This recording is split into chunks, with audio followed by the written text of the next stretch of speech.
Hi, my name's Jonathan Hicks and we're back at the Dice Cup this evening. I'm joined by... Dean. Steve. And the board photo. And we've just finished playing the Oracle of Delphi. This is a Stefan Feld game, plays 2 to 4, and it says an hour and 40 minutes on the box. It's taken us just over 2 hours. It was a first playthrough though. I want to say it's a point salad because it's a Stefan Feld game, but there were no points involved at all. It's a pick up and deliver salad, really.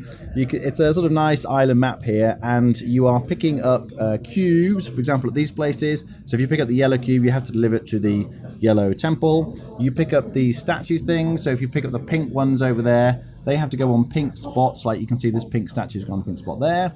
There are also monsters. If you haven't picked up, the theme of the game is Greek mythology. So the Greek monster the monsters can be killed here. And the final thing you've got to do is explore these islands. So you kind of go over and turn them over and reveal what they are. And you have to dump your temples, these white things, here you go, on here. Now the way you do that is you roll dice on your turn, and depending on the colour of the dice, you use them to do the appropriate action. So if you want to pick up a yellow cube, you need a yellow dice. To put down a yellow cube is a yellow dice. Picking up a pink temple is a pink dice, etc, etc. You need a matching colour every single time, and that can be quite tricky. The objective really is you've got these 12 different tasks to complete. So you've got to kill 3 monsters, deliver 3 different coloured cubes, 3 different coloured temples, and explore 3 of the island tiles. Whoever does that first and gets back to... Who's this guy in the middle? Zeus, who's waiting for you here. They are the winner.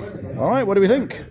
I liked it. I would give it probably 8. I'm not quite sure how replayable it'll be beyond sort of like 4 or 5 times.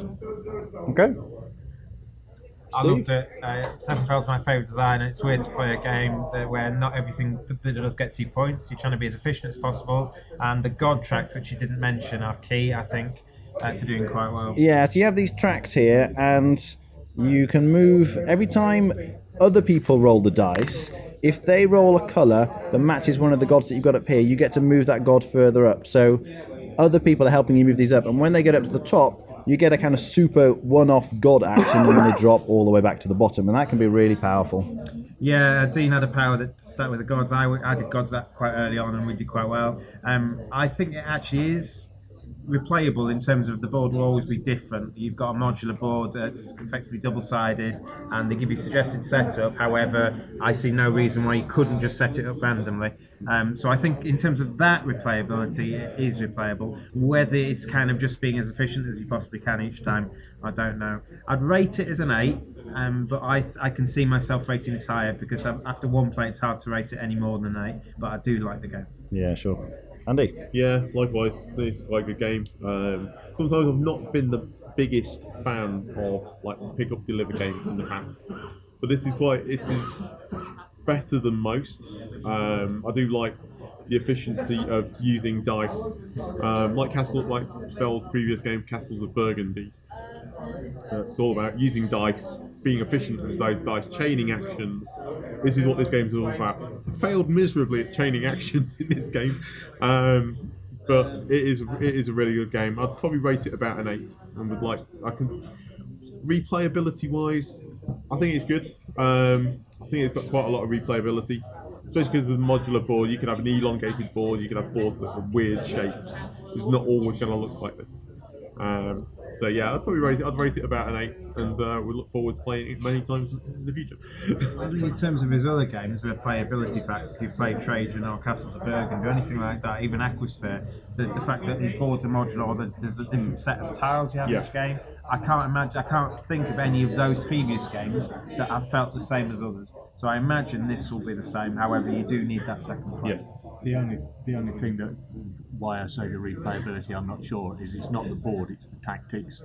I have the feeling that after playing it a few times, the way you would play it would be very, very similar. So you could play it quite often, but you'd want quite big gaps between the games after a while. Yeah, okay.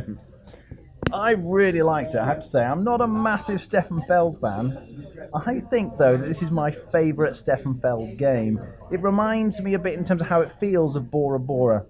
the way you can chain actions, these tasks you're trying to complete, every time you complete them, you get a kind of bonus that might then enable you to complete another action. So I managed to complete 5 of my tasks on one turn towards the end of the game, which is huge. As you kind of find you're building up to get this really big turn, which can make a big difference.